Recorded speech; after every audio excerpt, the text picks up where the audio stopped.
Well, either way, our guest tonight, Elana Freeland, she likes jumping into topics like that. She's got a new book out that she was talking about when she was on the show about 2 or 3 months ago. It's called Geoengineered Transhumanism: How the Environment Has Been Weaponized by Chemicals, Electromagnetics, Nanotechnology for Synthetic Biology. It was released on October 20th, I believe. It's available on Amazon, and as I said, it's a very important subject because it's a key part of the Great Reset that we're facing right now, which is still in largely propagandistic phases. But this is the end game of the entire thing, which has been previewed by people like Klaus Schwab, the transhumanist end game to it all.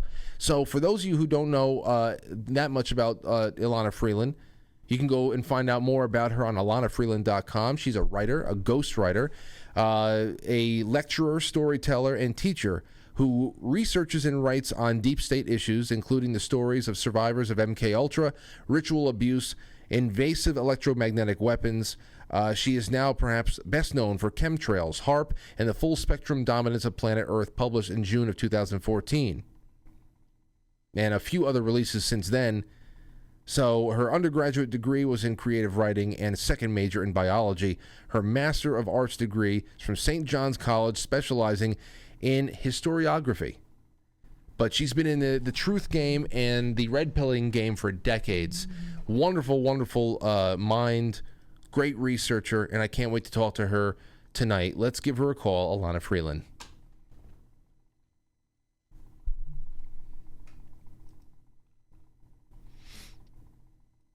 Welcome back to the show. It's been a little while, but Elana Freeland, how are you feeling tonight?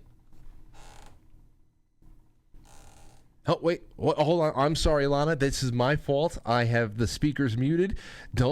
I have ruined your grand entrance. It was not your fault. Give me 1 second. I knew I did something wrong. Are you there now? Yeah, I'm here. Perfect. Now you're on. Okay. Welcome to the show. Are we doing video or just audio? Oh, we're doing video and audio. You look great. You sound great.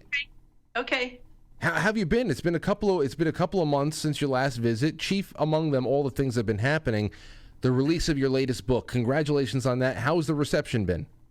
Oh, it's been fantastic. I mean, maybe a little too fantastic.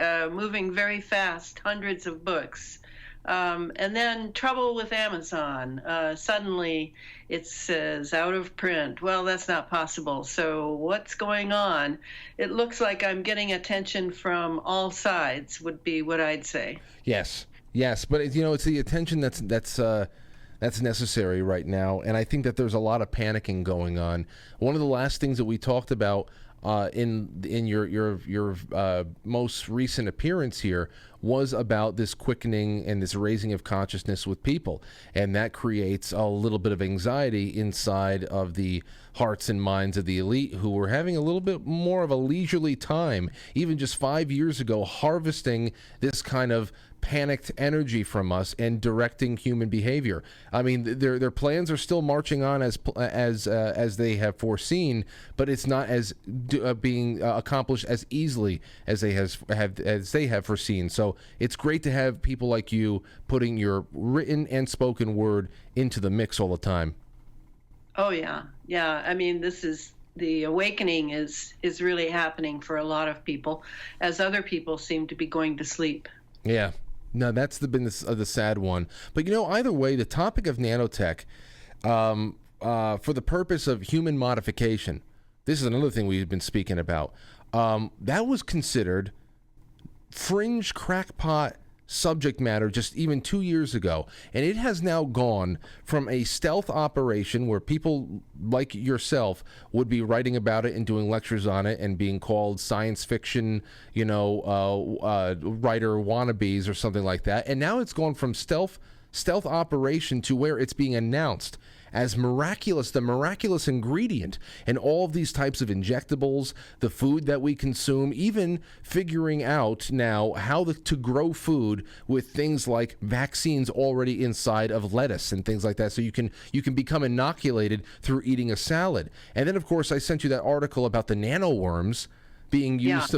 Does that not sound like Morgellons to you?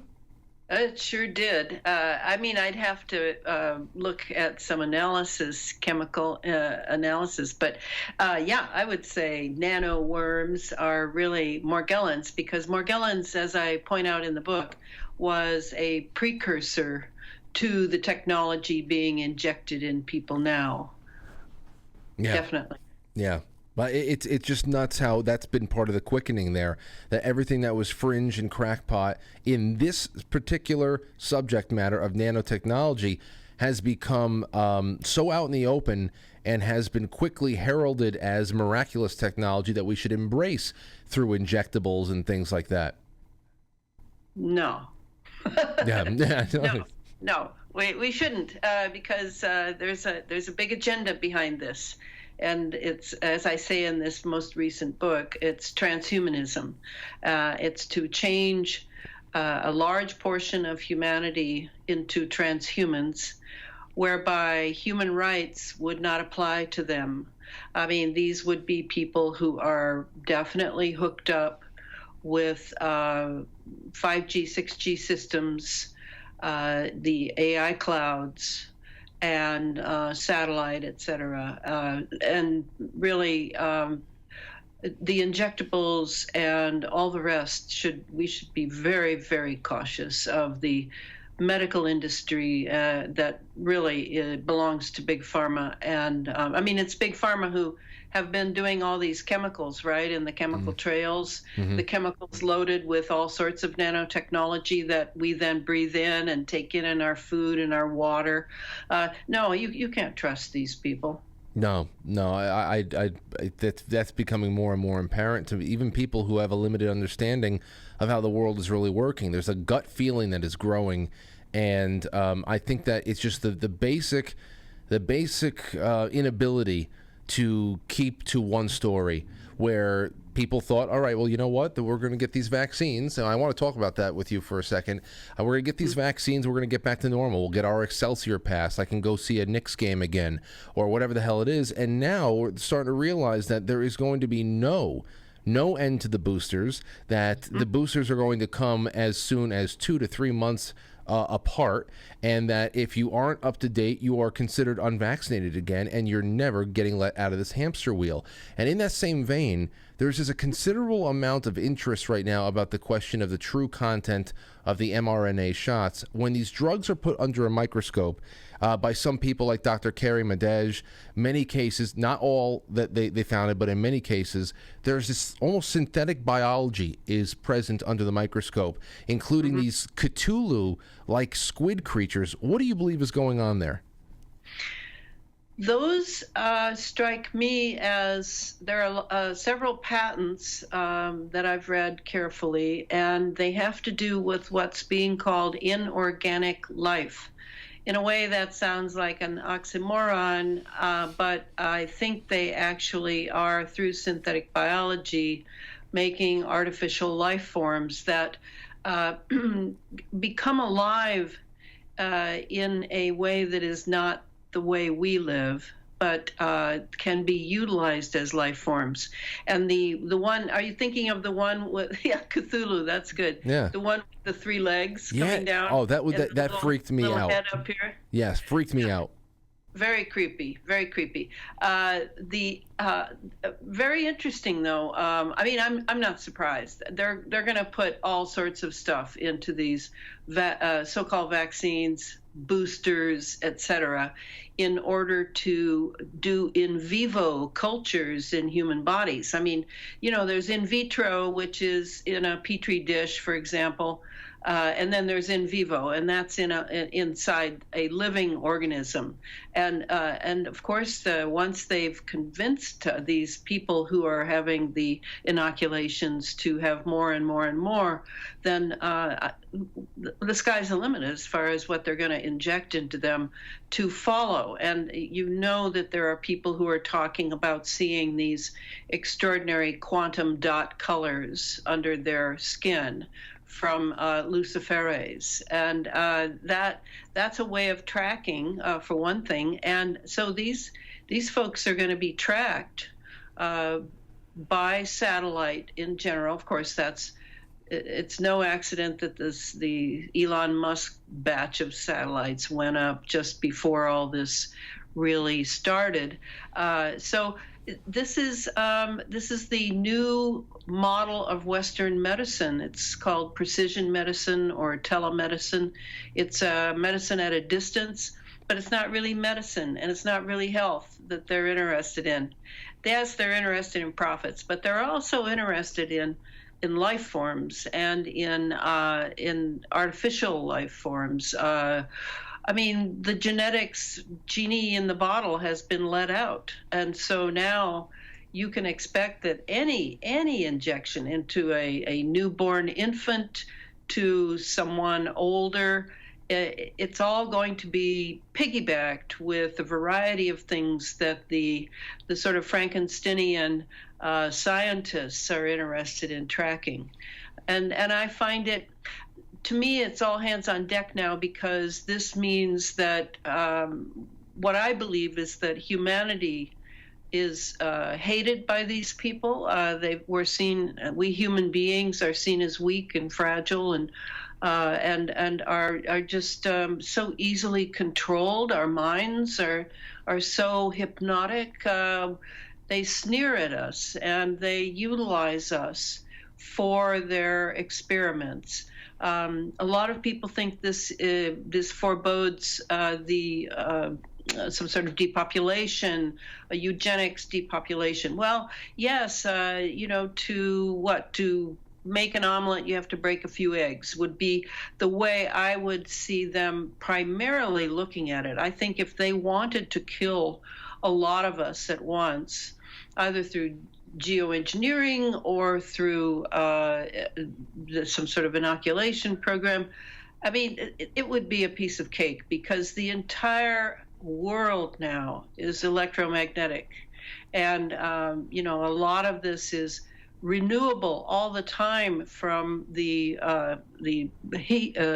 ionospheric heaters like HAARP, the High Frequency Active Auroral Research Project that I've written endlessly about, up in Gakona, Alaska. With these ionospheric heaters, you can pump all sorts of ions into this troposphere, and we're not accustomed to that, we human beings. And so I find these people to be absolutely reprehensible, because they are what I call evil. Evil being, to me, the simplest definition, being anti-human. They are not interested in continuing humanity. They are interested in a transhuman, a hybrid, a cyborg. So that's why I'm sort of all hands on deck now to everybody. Please understand that it is not guaranteed that humanity will continue without a resistance. We must finally wake up to what these corporations that are meddling with our health and our genetics and our children's genetics, what they're up to. And they don't, if they don't seem human to you, you may be right, because I maintain that there are certain qualities that are human. And anyone who is raised to, like an MK Ultra victim, anyone raised to go beyond their humanity, to be enhanced, to be controlled at a distance through electromagnetics or through implants or any of that, they are in great peril, because to abandon your human qualities means that you will create a vacuum in the soul. And as nature abhors a vacuum, who knows what will move in to take the place of what has gone out. That's how I see the global elites. I am quite familiar with how they raise their children, and it is not at all like a decent labor class family would raise their children. Well, let me ask you about that, because I was actually going to save this question for toward the end, but since you brought it up about the nature, the hatred for humanity, and just really what is driving this, I have to imagine, have you seen the movie The Matrix? Oh, yeah, a few Okay. times. Well, the purpose, obviously, the purpose of, for those of you out there who haven't seen it at this point, I mean, no, spoiler alert, but the purpose of keeping humans around in the movie The Matrix was a little bit more of a practical one for the machines. There was a thermonuclear war that blotted out the sun, and the human beings were actually being cultivated to power the machine systems with this collective charge from our beating hearts. And my problem here is, and maybe you can point this out to me since you were talking about motive, what is the point of keeping us all around, even in a large sense? Why go through all the trouble to digitize people who are otherwise looked at as lower than scum? Why not a gigantic depopulation? Why even try to assimilate us, people who are otherwise looked at worthless, into a system like what is being built up around us? Well, it is energy harvesting. And, I think even Catherine Austin Fitts talks about energy harvesting going on. But if I could, let me switch into my Rudolf Steiner mode and say that a lot of people who are examining the world situation now are simply thinking of it from a physical standpoint, because we've been completely programmed to believe in materialism only. So that's what's gone wrong in the West over the last few hundred years, is that we have concentrated so much on naming and measuring all of the natural world that now we have lost our way to seeing that there is another part to this. It's like if you looked at someone from a distance and you saw the front of them, and you immediately thought they were two-dimensional because you couldn't see the back of it. So you thought that what you saw was all there was. Right. Well, we know that's not true, because we see people all the time, and we know they have something in the back. Well, that's the same way with the spiritual world. There is a spiritual world, and in a way, the quantum mechanics and quantum physics have now broached that subject to Westerners, that there is something like Heisenberg's uncertainty principle. When somebody walks into a room where some physicists are taking measurements of some laser beam or something, and suddenly it all changes. All the measurements change. Well, what's going on here? I mean, measurement is measurement. Not really. Not when you're in a quantum dimension. And that's kind of how I see this, is that if they kill a bunch of us, say they kill a few million of us all in one fell swoop, which they could easily do with geoengineering, all right, we die, and then we turn around and come back. But of course, we threw reincarnation out too, turned the baby out with the bath. So a lot of people in the West, whereas the rest of the world, to my knowledge, of every other religion and every other persuasion, absolutely knows that we don't just have 70 or 80 years maximum here. So for me, I had my first experience of having lived before, but not realizing that was what I was thinking, when I was 8 years old. And I chanced to read something that was open at a library, and I realized that I knew the man who wrote that. I remembered him writing it. Well, nobody told me that there's no way you could remember Plato. And it would be years later that I would suddenly realize what that experience meant. If I did know Plato, then that means that I was somebody else 2,500 years ago. And, you can, when a child talks that way, you think, oh, nice, it's a nice little dream, nice little fantasy. But often these memories are in childhood, and we don't listen seriously to our children nearly enough.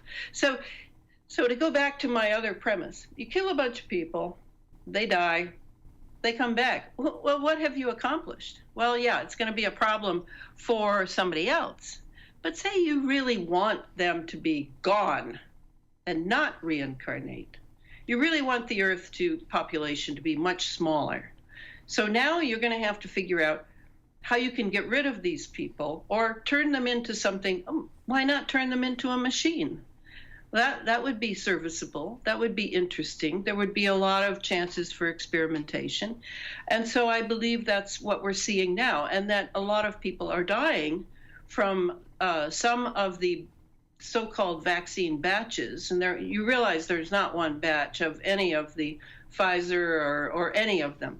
There are many batches loaded with many different things that they want to experiment with. This is very well organized, and so they would set it up so that some people die, and then but the greater number are still here, so that you can run other experiments on them. Will there come a day when the switch is flipped, like it was in Wuhan when we saw that footage of people just dropping to the street? Will there come a day when 5G, 6G is flipped on in such a way that a whole bunch of people die? Perhaps. I highly doubt it, but I don't really know because I can't see the future. I can only posit the systems they have running now.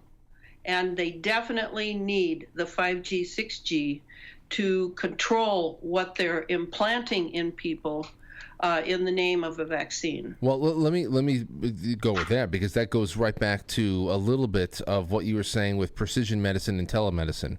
In the name of precision medicine, telemedicine, these brain-computer interfaces, you've used the acronym BCIs to make it easy. They have been designed to remotely trigger or to be remotely triggered via internet connectivity. And I have covered on this show the published works of numerous so-called futurists who see this technology, this Neuralink kind of technology, as a way for people to instantly modify their behavior and thoughts and feelings in therapeutic ways. Some people thought it would be a nice way to normalize the social acumen of people with autism. And then there's other things. They say that we can use these chips, and like you're adjusting the equalization of sound on an iPad, you can combat depression. And I swear, Elana, there was one article I read on the air that described the ability to actually lower a person's critical thinking faculties if they're going on a date, so that they would be able to better enjoy a cheesy romantic comedy. And not be critical of a really bad script of a cheesy romantic comedy. And I'm thinking about that very nonchalant musing about how we can just flip certain switches and equalize ourselves through an app. And this has MK Ultra Redux written all over it. Absolutely. Absolutely. This is, a lot of people like to think that the history books that we read about the 50s and the Cold War, and reading about the Church Committee in 1975 that finally ended the terrible CIA MK Ultra 149 projects they had going. I often wonder how people can convince themselves of such nonsense, that the CIA would leave it behind after so much success that they had. So what we see now is EMK Ultra. I call it EMK Ultra, electronic MK Ultra, come of age. And, it's sort of actually, I was thinking of even today using the word in something I was writing for somebody. I was thinking of using the word the apotheosis of MK Ultra. I mean, this is it. This is the best, because they've collected all the frequencies that they need to understand every single thing that the brain does, every single thing that is in your mind at any moment, all your behaviors. If they need you to behave violently, boom, you're violent. If they need you to be a completely comatose, like the zombie apocalypse kind, boom, there you are. So what is the thing? I mean, this is done. This is a done deal. In fact, I think it's probably one of the perks of being an insider is that you will have access to these frequencies for your own private vendettas, perhaps, or for economic warfare going on where you want to affect a corporation and make it sort of not profitable and create some sort of mayhem for them. I mean, you can see the crime level of this is extraordinary, and it's a done deal. But the question to ask now, I'm not going to sit around and wring my hands over this. It's done. People have slept through, in America, people have slept through all the setting up of all this, all in their personal little lives and their personal this and their personal that. I've been on the trail since the 60s. I don't even know. Do I have a personal life? If I do, it's very tiny. But I have a very large public life because I can see it. I can see what's happening. And I've studied the players. I know how they think. And that's what you do when you're a general on the Hill, like General George Patton, who was thought by General Rommel of the Nazis to be the greatest general that America had, which he was. And he was appalled when he realized that we had cut a deal with the paperclip Nazis to bring them over and do the mind control thing. He knew what was coming, and he was ready to go to bat against it when he returned to the States, and so he was murdered. This war to keep humanity human has been going on a long time. But a big move has been made right now, as you can see, by Big Pharma primarily, that is the driving force, which has control over many, many governments. I mean, that's obvious. So what do? Well, we're going to have to become more conscious. We're going to have to really take control of this love of pleasure and this love of convenience and all of these very American things that we've grown accustomed to, not realizing they're the shackles that will hold us and grip us with links, chain links of steel, in order to keep us from being free anymore, in order to keep us from believing that humanity is worth even a small effort. I mean, they have turned many people's minds, especially younger generations, sadly, into thinking of humans as just sort of, the earth would be better off without humans. Well, that's ridiculous, because as Rudolf Steiner makes very clear in many lectures, the human being and the earth are like this. And what happens to the earth happens to us, and what happens to us happens to the earth. So we're not just fighting for humanity here. We're fighting for all of life on earth, and the earth herself. So I see that it's consciousness that will make the difference, so that my behavior cannot be remotely triggered by precision medicine. That I want to use natural ingredients for my medicines. I myself use food, organic food. I cook. I prepare food. I like to go out to eat with a friend now and then, but I'm not at all thinking that's not GMOs that are actually not food at all. And I've been trying to make people understand that is not food, that genetically modified stuff you're eating that's so cheap, and organic, so expensive. Well, what about your body and soul? Are those expensive? The eating of nature, seed from nature, not Terminator seed from Monsanto and Bayer.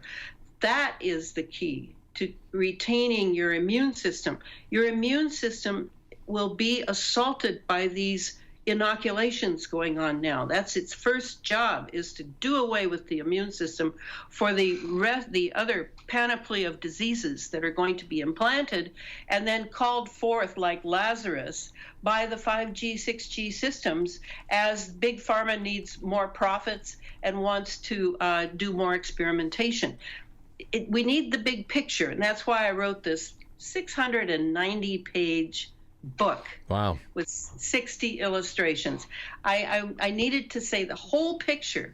the title, Geoengineered Transhumanism, How the Environment Has Been Weaponized by Chemicals, Electromagnetism, and Nanotechnology for Synthetic Biology. This is essential that we really start to dig into this reality that those who have really controlled cultures and nations for, well, I don't know, hundreds, thousands of years, these elites, these global elites, who are certain designate bloodlines, who are very well represented in the big pharma industry and like industries, they have now in their hands the nanotechnology you mentioned. This is the linchpin, by the way. That's what I call it, the linchpin to the whole technical thing of synthetic biology. They need that nanotechnology because you can't see it. 1 nano is equal to 1/1000th of a meter. You can't see it, but you can only see them when they're swarming. And I've gone into other radio shows, I've gone into the swarm consciousness that nanotechnology has. And these swarm consciousnesses can be manipulated at a distance by pulsed frequency, by precision medicine.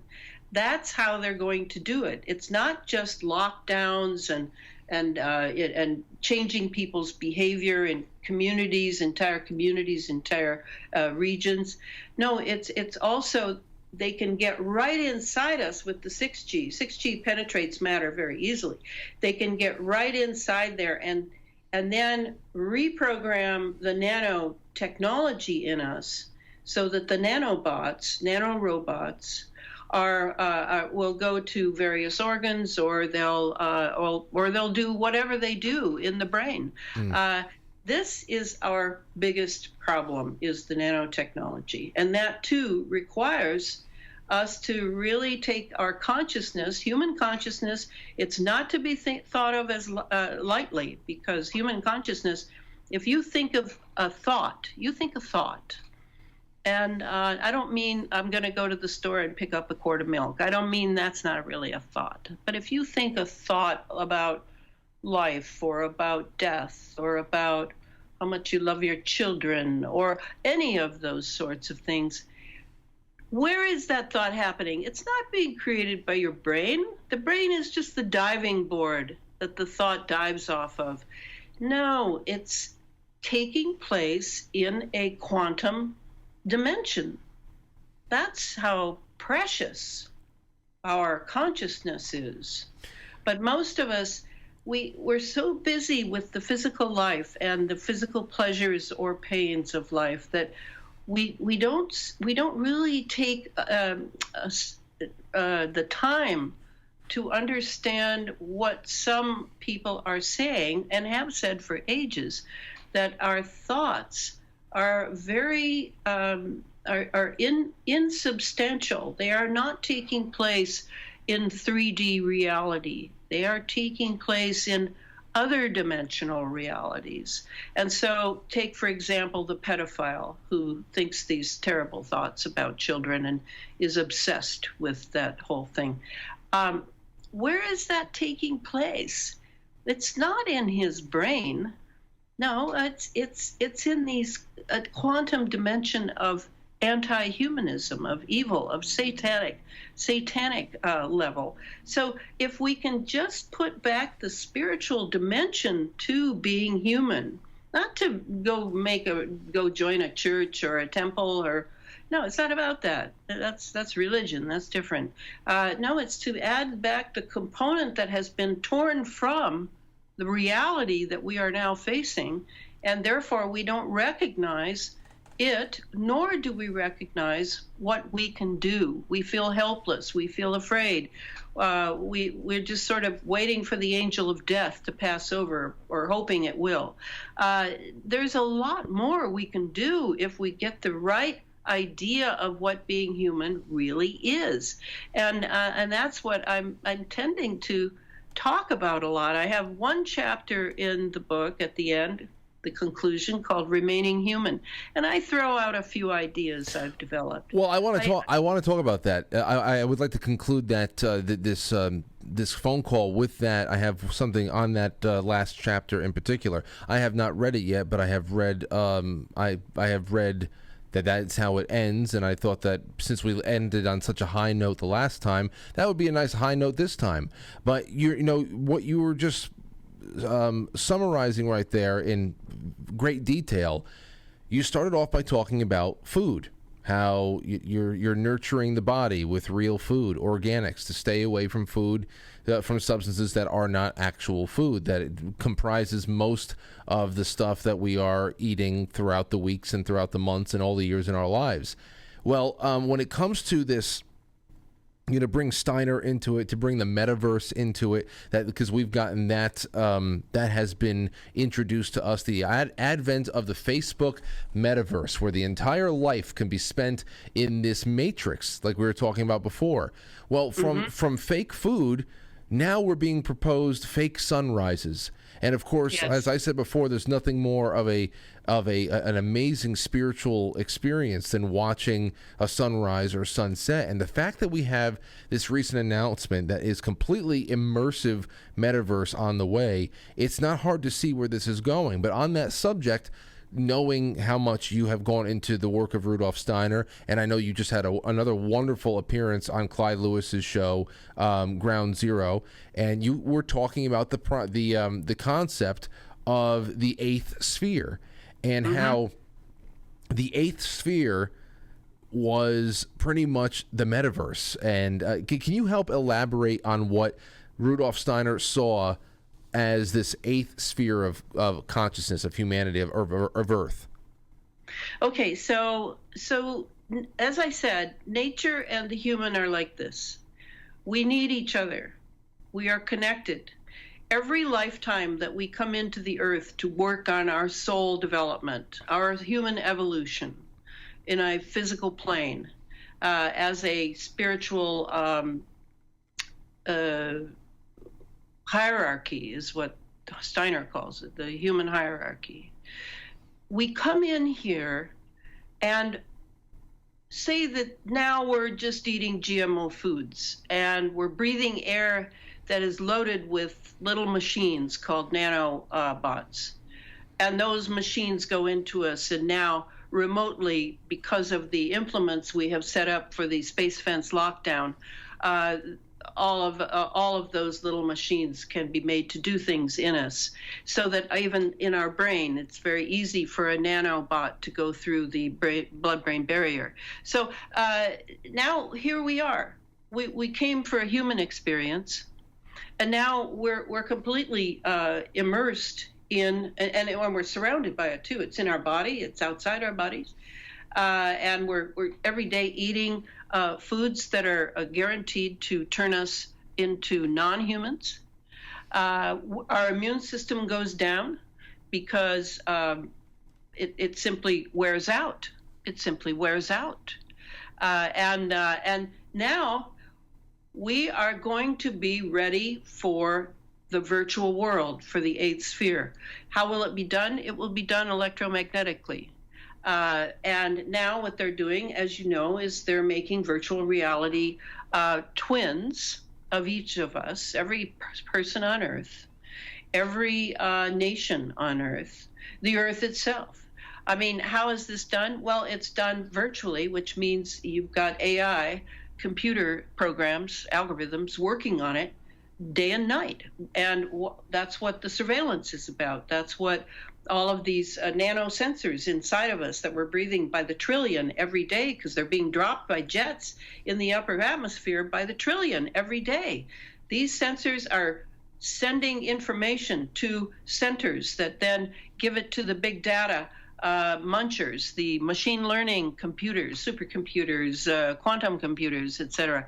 So all of this is going on and has been going on for how many years? Well, I would say 40 years, easily. And we ourselves are getting weaker and weaker and weaker. And so now we're going to be subsumed into the internet. is what they're telling us. That's going to be, we're going to live our lives in the internet. The internet's going to be inside of us. We won't know the difference between the internet and so-called reality because nature will begin to vanish from us. We will not be self-reflective anymore because we're going to be transhumans. Transhumans are not self-reflective, and you may see that in some of the people who are being inoculated. So now that's the eighth sphere, and Steiner points this out, that it's not exactly physical, but it's right here.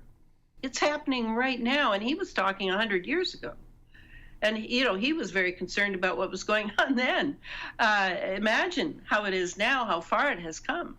And what will it mean to live in the eighth sphere for the human being? Well, human evolution will be over. It'll be done. We won't be able to self-evolve because we won't be self-reflective. Oh, I also saw these really crazy things. It was from earlier on this year, maybe back in January. I read this article that covered how Microsoft was granted a patent to reanimate dead people into chat bots so that you could pretty much talk to, I don't know if it's a therapeutic tool or whatever the hell it is. It's morbid as all hell. But, to think that how this metaverse is going to pretty much be filled with what would seem to be the living dead at one point is pretty nightmarish as well. And, yeah.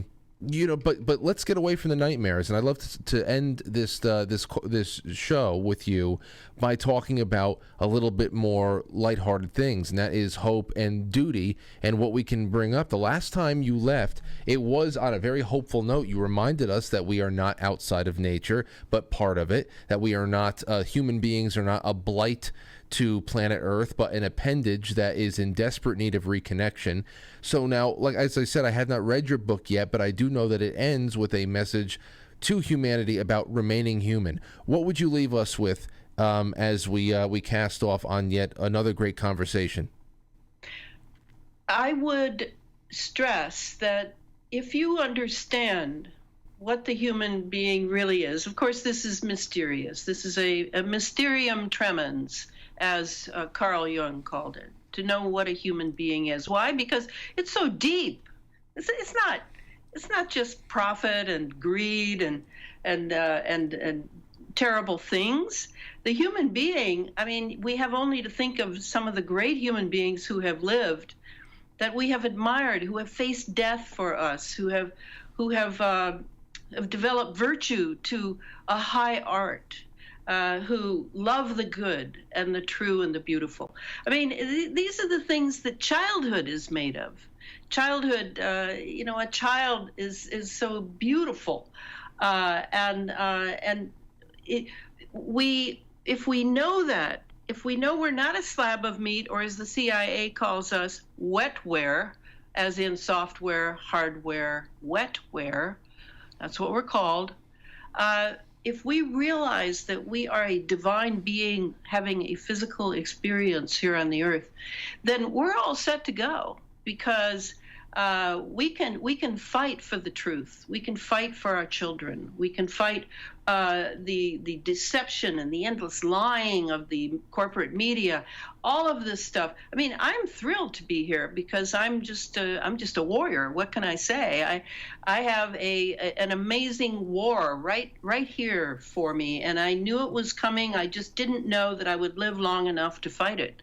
So I'm thrilled to be here. As far as your daily life, now you have your divine self to keep this wonderful temple of the living spirit and its immune system strong, then eat naturally. You must eat naturally. And if you don't like cooking or whatever, you don't like preparation of food and you're eating out all the time, take a good look at that, because you are setting yourself up to be completely consumed by the anti-human people, and I don't know if they're people anymore, really, but they will consume you, and that in itself, I take Tony Pantalaresco's baths every week. I take 2 times a week. That's a bath, an electrolytic bath, in which you put baking soda Epsom salts, sea salt, and boron or borax in order to force the nanotechnology out through the pores of the skin. And it's a maintenance, Beth, because every day you're going to have to breathe in what they're laying far above us. And there's no way to get around that. We all breathe the same air. We all have it in us. There is no escape. So you must have a maintenance that you're doing. And there are a lot of people who are pursuing remedies for this new technology that they're not telling us about. There's a lot of people who are fighting, and I am grateful to them all. You'll see me, I quote them throughout the book, because I'm not going to just quote patents and papers. I'm going to quote the people who have their hands-on trying to figure this out, Morgellons and all of it. So I find it invigorating. I feel more powerful. I feel stronger. I feel bigger because I love humanity and I want our humanity to continue. Absolutely. Elana Freeland, it gets better and better with you coming on the show, learning from you. I can't wait to read this book. I hope many people go out there and read it. The link is in the description. Your website has been on the screen the whole time. Thank you for imparting onto us all of your thoughts on the subject, and of course that great gust of wind of inspiration at the end. That's what we really needed. You know, I know. You need a little bit of both, and you always deliver both. You give us the hard facts, and then a little bit of a okay, kid, now go work. I like it. Yeah. I like it a lot. Thank you so much for the time here, Elana. So much. Thanks for having me. All right, be well. There you go, ladies and gentlemen. Elana Freeland, another wonderful appearance on the show.